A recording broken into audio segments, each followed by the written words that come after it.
a statement by Michael Russell on a coronavirus legislation update. The Cabinet Secretary will take questions, of course, at the end of the statement. I would encourage all members who wish to ask a question to press their request to speak buttons, and I call on the Cabinet Secretary, Michael Russell. Thank you, Presiding Officer. This is the fifth report on the Coronavirus Act, and it includes provisions in both of the Scottish COVID Acts as well as the UK Act, and is required in the legislation covers a reporting period for the 2 months up to the end of January. The measures in the UK Coronavirus Act and the two Scottish Acts continue to be an important part of our response to the significant public health risks and economic challenges posed by the pandemic. It is getting close to a year since we brought forward the first Scottish Emergency COVID Act and created a structure for reporting to Parliament on how its provisions and those of the second Act would be used. I'm sure I speak for all of us when I say it's been a much longer journey than any of us were debating these acts in the Chamber. The Scottish Government takes very seriously the need to account for how these exceptional provisions have been and are being used. In that regard, and mindful of the detail that is included in each report, I thought it would be helpful if I took a few moments to take a wider view and reflect on the ways in which the COVID Acts continue to enable us to respond to the pandemic. The Acts have helped us to ensure that local authorities have been able to support children and young people living in foster or kinship care while prioritising their resources to help the most vulnerable children in Scotland. They've created flexibility with regard to how child protection orders operate, which has had a positive impact on the capacity of social workers, panel members and education staff, and has assisted children and families in crisis. Supported the current operation of the criminal justice system through steps such as the creation of remote jury centres, digital sharing of case information, and introduction of virtual trials for summary criminal cases. To enable parole hearings to continue and avoid postponements, ensuring that for the period of the 23rd of March to the 1st of January, over 99% of tribunals and oral hearings scheduled have been heard successfully. It added an additional amount to the carers allowance supplement, meaning that 83,000 carers received a special one-off payment to help them deal with the unprecedented circumstances of the virus and lockdown. It established a social care staff support fund, which helps prevent social care staff from experiencing financial hardship when they face restricted ability to work due to the virus and the loss of their income. It extended the existing moratorium on diligence and bankruptcy from 6 weeks to 6 months, and has protected from eviction those who, as a result of COVID, fell into rent arrears. These are, Presiding Officer, just a few examples of provisions in the COVID Acts which have helped our fellow citizens. When the Parliament agreed to pass the two Acts, the Government made clear it would retain and use the powers in them only for as long as they were necessary. Consequently, when it's been possible to do so, we've suspended or expired provisions, either because they've fulfilled their purpose, because we have listened to compelling views supporting change.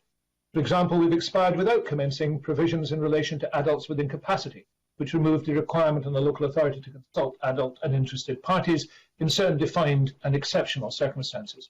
We've suspended stop-the-clock provisions for guardianship orders and certificates for medical treatment of adults lacking capacity from the 30th of September. We responded to changing circumstances by suspending Muirburn provision to allow the Muirburn season to commence from October. Expired provision extending the maximum timescales for which children can be kept in secure accommodation without the authority of a children's hearing or sheriff, and we expired it when it became clear it had hardly been used at all. Now, as required by the Parliament, this report not only covers the provisions of the COVID Acts, we've also reported, as required under the second COVID Act, on a total of 79 SSIs, where the main purpose relates to coronavirus.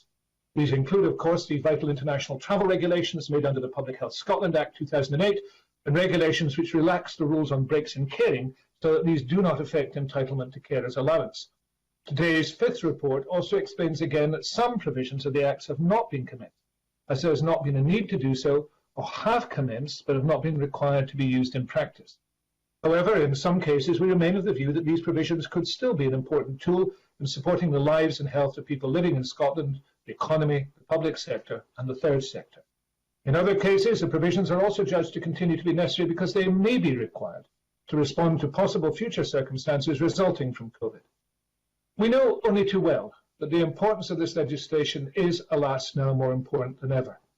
Since our previous report was published, the new, more transmissible variant of the virus has become the dominant strain in Scotland. From the 26th of December, the Government applied level 4 measures to all of the mainland and tightened those on the 5th of January. While at that point the island areas remained in level 3, from 20th of January, level 4 restrictions were applied to the island of Barra and the island of Vatersay, and from the 30th of January, Mahil and Shire as a whole moved to level 4. While no government would wish to impose such restrictions on citizens without a clear and obvious need to do so, it is essential for the safety and well-being of all Scotland's people that we are never slow to take decisive action when necessary.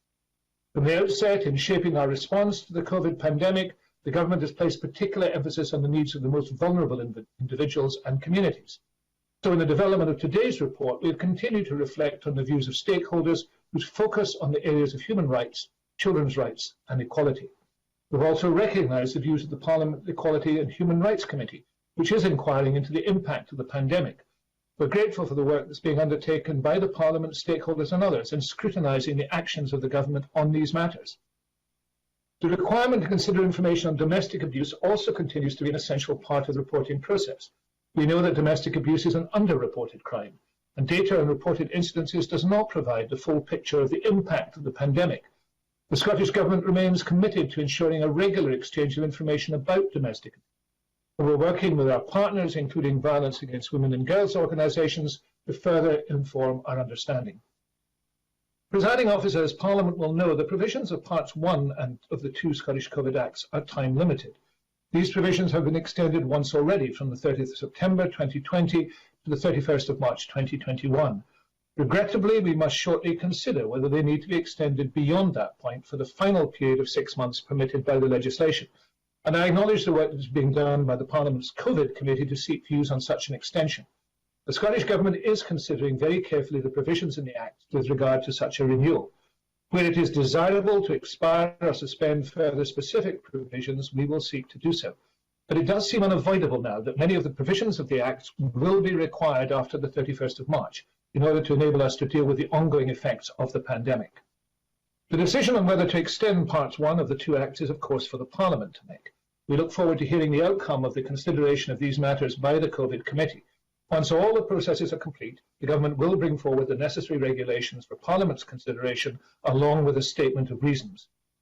Although the majority of the provisions of the UK Coronavirus Act which apply to Scotland are not due to expire until March 2022, I believe it would be appropriate that the ongoing necessity of those provisions should be considered alongside the Scottish Acts. The Government is therefore also considering whether any of these should be suspended or expired at the 31st of March this year. COVID-19 is no respecter of national boundary. We're continuing to engage and work with the UK Government and the other devolved administrations on the implementation and operation of the UK Act.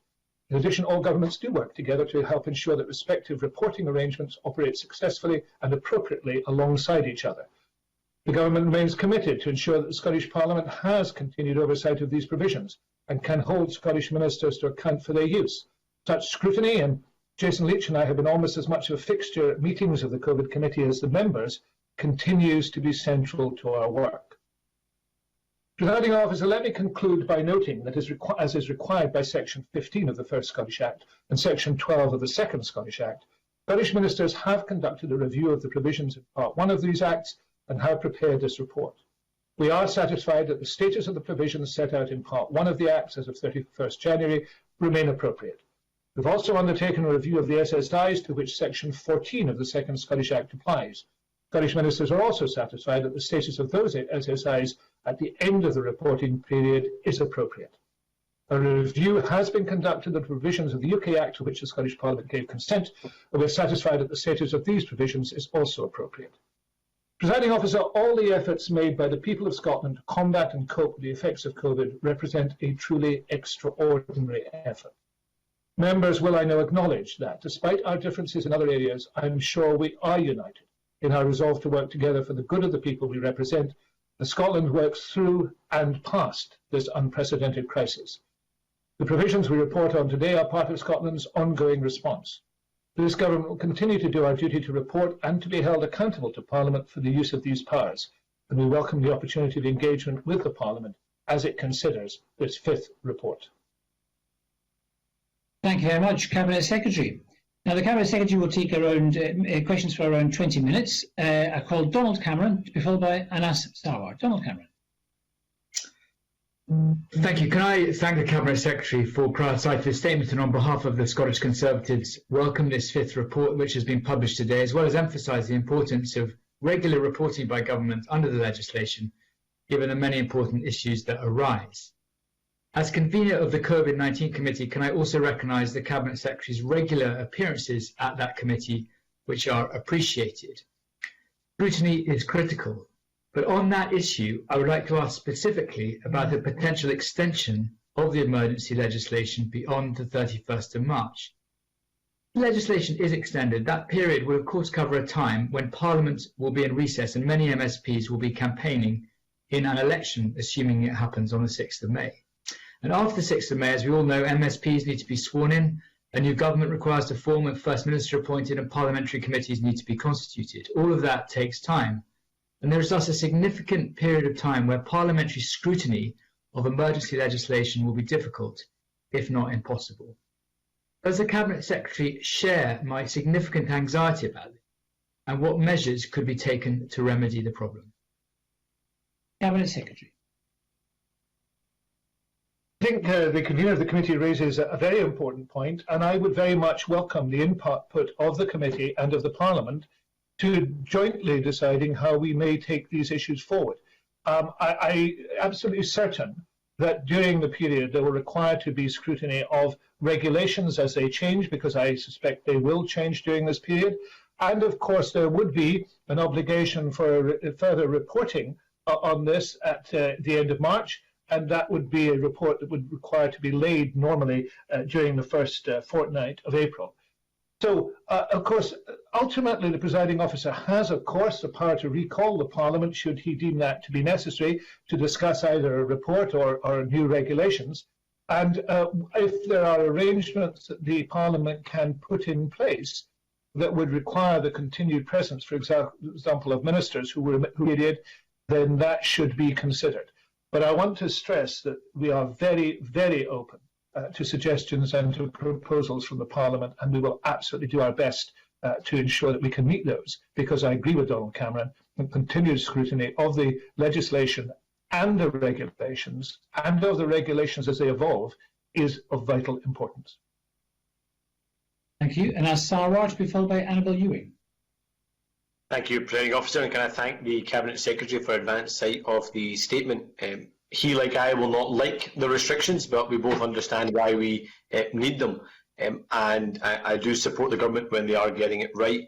The Cabinet Secretary said that the government's never been slow to react and respond. So whilst I welcome the action that's been taken around the airports, I do think waiting 11 months has been a mistake, and I hope one that we can now urgently rectify. I also want to pay tribute to the public who have been going above and beyond to follow the restrictions. But clearly that's only one part of how we suppress this virus, and I think there are still challenges around the areas that the government is responsible for, around our testing system, we're still not using our full capacity, around our tracing system.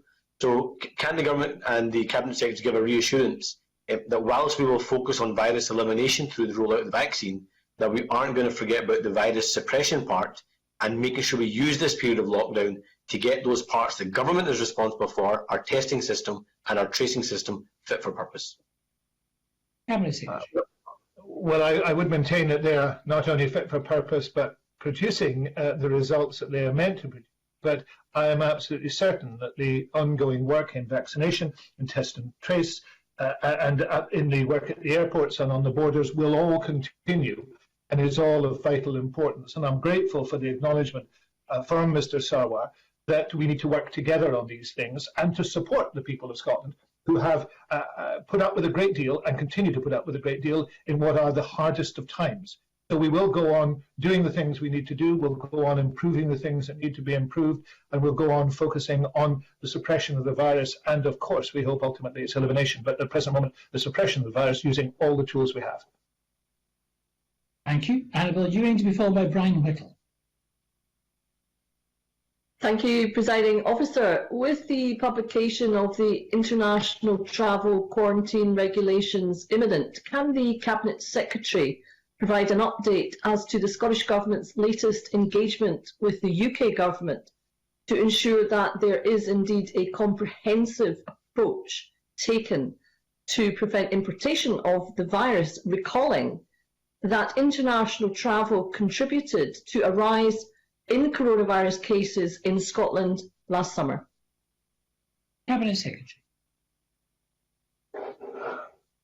The member raises a very important issue, and the issue of last summer and the importation of virus remains in all our minds. I think today has seen another occasion when the First Minister has made it clear at her briefing that we do believe that the restrictions need to be firmer and more comprehensive than is presently the case as proposed by the UK government. This is an ongoing dialogue. I think the First Minister has also indicated that, and I think it is interesting that there has been some support for her position south of the border. I noticed that Keir Starmer had made that point earlier. So I hope that that dialogue will continue, and I hope that we will be able to persuade and influence the UK government to accept that whilst we acknowledge the difficulty of closing only to those countries that are listed, we think that a wider, and regrettably, because nobody is happy about this, a wider and broader definition to reduce the risk of the virus coming in and importing that virus is required, and I hope that we will be able to agree that, and that dialogue continues. Thank you. Brian Whittle to be followed by Gil Patterson. Thank you, Presiding Officer. The Cabinet Secretary highlights the issues arising from the implementation of the COVID Act, and I think fair to say there's no part of society that now remains unaffected. They also talked about extending the Act for more than the current permitted 6 months from the March the 31st. I think the public are looking to the Scottish Government for that glimpse of the light at the end of the tunnel as we roll out the vaccine, and 6 months does seem an awful long time away. So can I ask the Cabinet Secretary what plans are being considered regarding emerging from this pandemic as the vaccine is rolled out so we can get back to an integrated society and a working economy? Cabinet Secretary. Cabinet Secretary. I didn't hear the last part of that question, but I think I got the question. I think Mr. Whittle should understand that the legislation can only be renewed for 6 month periods. That was the intention at the start of the process, and it has been renewed once and can be renewed again, and then that would be it. It can also, of course, the whole thing can be abandoned at any stage, and if we no longer require it, then we can get rid of it. So whilst we would be sticking to what the Act anticipates by renewing for 6 months, and I've made no reference beyond that, and indeed I shall not be a member of the Parliament after the election, so that's not a prediction, that's an intention. In those circumstances, it will be up to the Parliament to decide what it then does. But there would be no absolute requirement, and I can assure him of that, of sticking to the 6 months if the Act was not required. And indeed, I think all of us would be very happy if it wasn't required. Thank you. Gil Patterson to be followed by Pauline McNeill. Many thanks, Presiding Officer. The coronavirus legislation introduced important measures to enable our justice system to continue to function whilst taking account of the public health challenges presented by the pandemic. And the Cabinet Secretary provide an update as to how these measures have helped our justice system to continue to function safely and, most importantly, effectively. Cabinet Secretary. Yes, and I indicated in my statement, for example, the creation of the remote jury centres has been important, the digital sharing of case information, documentation and evidence, the introduction of virtual trials for summoning criminal cases. But we've also extended custody proceedings, allowing them to be heard in any sheriff court in Scotland by a sheriff of any sheriffdom, no matter where the alleged offence took place. We've enabled virtual appearances from custody, and we've had an increase in remote hearings for civil and criminal business. And all these things have allowed the justice system to continue to operate in a way that it might not have been able to without the Acts. Now, of course, more could be done, and we had debates, I seem to remember, during the first Act about other issues which were of importance. But those have been the crucial ones and the key ones, and they've been, I think, effective, and I think have been assessed as being effective. Thank you. Pauline McNeill to be followed by Alice Cole-Hamilton. Would the Cabinet Secretary consider the next steps when the no eviction policy, which I've welcomed, ends, to avoid a cliff edge that may mean that many people may fall into arrears immediately and may need some additional help? But can the Cabinet Secretary also tell me, if he can, when the Scottish Government can publish the list of those exempt from the £1,700 fees to quarantine, and especially lone children on family reunion visas? I'm thinking about travelling to Scotland, who could certainly not afford these fees, and many other families too who'd be worried about that. Thank you. Cabinet Secretary. Again, the sound broke up, but if we're talking, I think the member was talking about the compulsory quarantining and the fees for compulsory quarantining. If I'm right about that, then of course there are arrangements, and there will be a fund for those who require to do so but cannot meet the costs of so doing. And I think that is a matter of developing the regulations and the system to make sure that there is not undue hardship in what will be an already a very difficult and stressful situation. I've already been approached by a constituent with concerns about this, and I think all of us as constituency MSPs are going to receive those concerns, and I think that we'll want to make sure that there is an answer to them that does protect people who are in need and who will find this onerous and difficult and indeed sometimes impossible. And Cabinet Secretary, you may not have heard, but Ms McNeill started by asking what would happen following the end of the housing eviction rules. I think that is a question properly addressed to the Housing Minister, and I'm happy that I make a commitment that he will respond to that. It is important that what I'm dealing with is the legislation that we have and how we take it forward and renew it. I think the longer term questions of policy in each of the areas must lie with the policy ministers and also with the committees of the Parliament. There is an important issue that arises that some of the things that these acts have brought forward have been useful innovations. For example, the non-physical signing of documents in certain circumstances has turned out to be perhaps long overdue, very useful indeed. But we made a very strong commitment at the start of this process that these was temporary legislation would not introduce. So if there are permanent changes that need to take place, and I think the member is right to question that in terms of evictions, just as that's true in terms of homelessness, then the question has to be addressed by the portfolio ministers with MSPs to make sure we get the longer term change. But I don't see why that should be delayed or onerous. If we know what has worked in these acts, then perhaps we can bring that back to the Parliament in a different form to make sure it becomes permanent.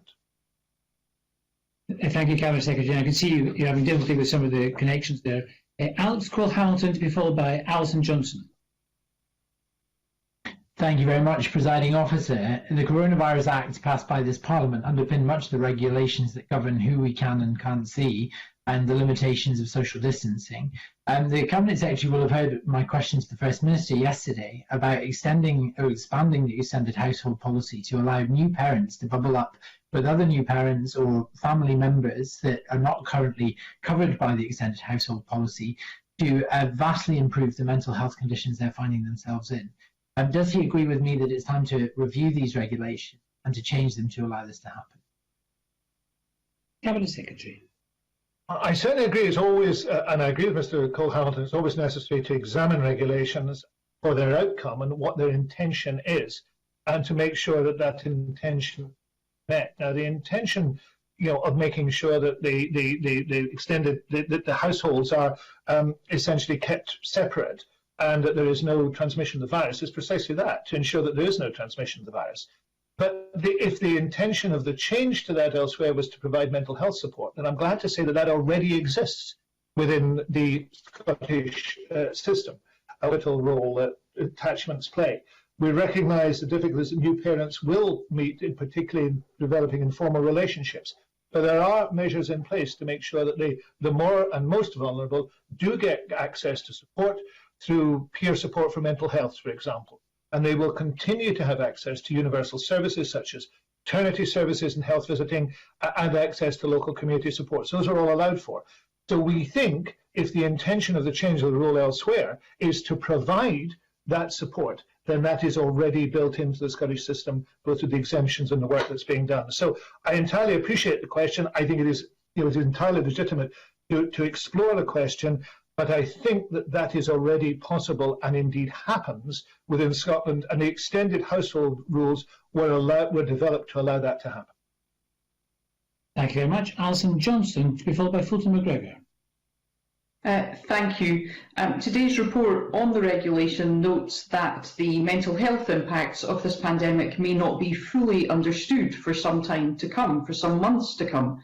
And given that we're facing an impending mental health crisis, can the Cabinet Secretary advise how likely it is that Schedule 9 of the UK Coronavirus Act will be commenced?